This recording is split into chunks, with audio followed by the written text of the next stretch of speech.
Hi hello అందరికీ నమస్కారం. Welcome back to our channel. Telangana రాష్ట్రంలో రాజీవ్ యువ వికాస పథకం కోసం ఎదురు చూస్తున్న లబ్ధిదారులకు ఒక గుడ్ న్యూస్ అప్డేట్ అయితే వచ్చింది. దాదాపుగా 16 లక్షల మంది ఈ పథకానికి దరఖాస్తు చేసుకున్నారు. ప్రభుత్వం 5 లక్షల మందికి యూనిట్లు అనేవి మంజూరు చేయబోతుంది.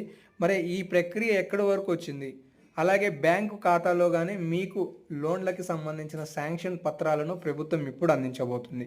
ఈ ప్రక్రియ విషయం అసలు రేపు సెప్టెంబర్లో ఎలక్షన్లు అని చెప్పేసి చెప్పబోతున్నారు. మరి ఈ పథకం ప్రారంభం అవుతుందా? ఒకవేళ అయితే ఎప్పుడయ్యే అవకాశాలు ఉన్నాయి అనే అంశాలకి సంబంధించిన చాలా సమాచారాన్ని ఈ వీడియోలో మీకు అందించబోతున్నాను. ఈ వీడియో మీకు ఉపయోగపడుతుంది, మీ తోటి వారికి కూడా ఉపయోగపడుతుంది కాబట్టి షేర్ చేసి పూర్తిస్థాయి సమాచారాన్ని స్పష్టంగా తెలుసుకుంటారని, ఇలాంటి లేటెస్ట్ అప్డేట్స్ మిస్ కావద్దు అనుకుంటే లైక్ చేసి కూడా సపోర్ట్ తెలియజేయండి.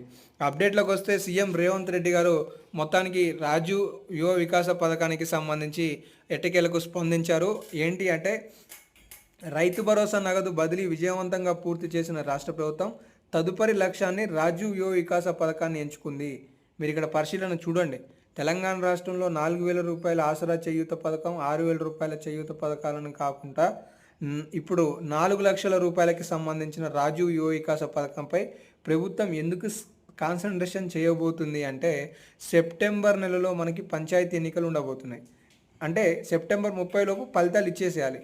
అంటే జూలై నెల, ఆగస్టు నెలలో మనకి ఈ రాజీవ్ యువ వికాస పథకం రావడానికి అవకాశాలు ఉన్నట్లుగా సమాచారం తెలుస్తుంది. ఎందుకంటే యువతరం ఇప్పటికే గత ప్రభుత్వంలో ఉద్యోగాలు లేవు, సరైన సక్రమంగా విద్యా వ్యవస్థ లేదు అన్న ఆలోచనతోటే గాడి మళ్ళిన ప్రక్రియ కనిపించింది. కాబట్టి ప్రభుత్వం ఈ రాజీవ్ యువ వికాస పథకాన్ని ప్రవేశపెట్టి ఒక 15 లక్షల మందిలో దాదాపుగా 5 లక్షల మందికైనా ఉపాధి కల్పిస్తే కొద్దిగా ప్రభుత్వంపై సానుభూతి ఉండే అవకాశాలు ఉన్నాయనే అంశాలను కొంతమంది ప్రభుత్వానికి సూచిస్తున్న నేపథ్యంలో ఈ రాజీవ్ యువ వికాస పథకాన్ని సవాలుగా తీసుకుంటూ నిధుల కేటాయింపు చేసి యువతకి న్యాయం చేస్తాం, మీ ఆశీర్వాదం తీసుకుంటామనే అంశాలను రేవంత్ రెడ్డి గారు వ్యాఖ్యానించారు అనే సమాచారాలు కొన్ని దినపత్రికలలో వస్తున్నాయి.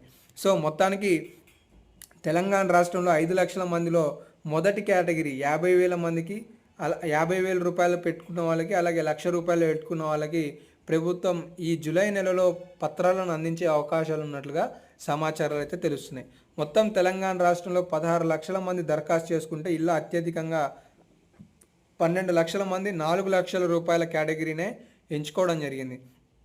అయితే మొదట 1,00,000 లోపు ఉన్న వాళ్ళకి 1,00,000 నుండి 2 లక్షల వరకు ఏమో సుమారుగా ఆ కేటగిరీలు వాళ్ళని ఎంపిక చేసే విధంగా ప్రభుత్వం పరిశీలన చేస్తున్నట్లుగా సమాచారాలు అయితే తెలుస్తున్నాయి. సో తెలంగాణ రాష్ట్రంలో రాజీవ్ యువ వికాస పథకానికి సంబంధించి లేటెస్ట్ అప్డేట్స్ అయితే ఇవి కనిపిస్తున్నాయి. ఇంకేమైనా అప్డేట్స్ ఉంటే మీకు 100% తదుపరి వీడియోలలో సమాచారాలు అందించే ప్రయత్నం చేస్తాను. మిస్ కావద్దు అనుకుంటే సబ్స్క్రైబ్ చేసుకొని ఫాలో అవుతుండండి. మీ తోటి వాళ్ళకి కూడా సమాచారాన్ని షేర్ చేయండి.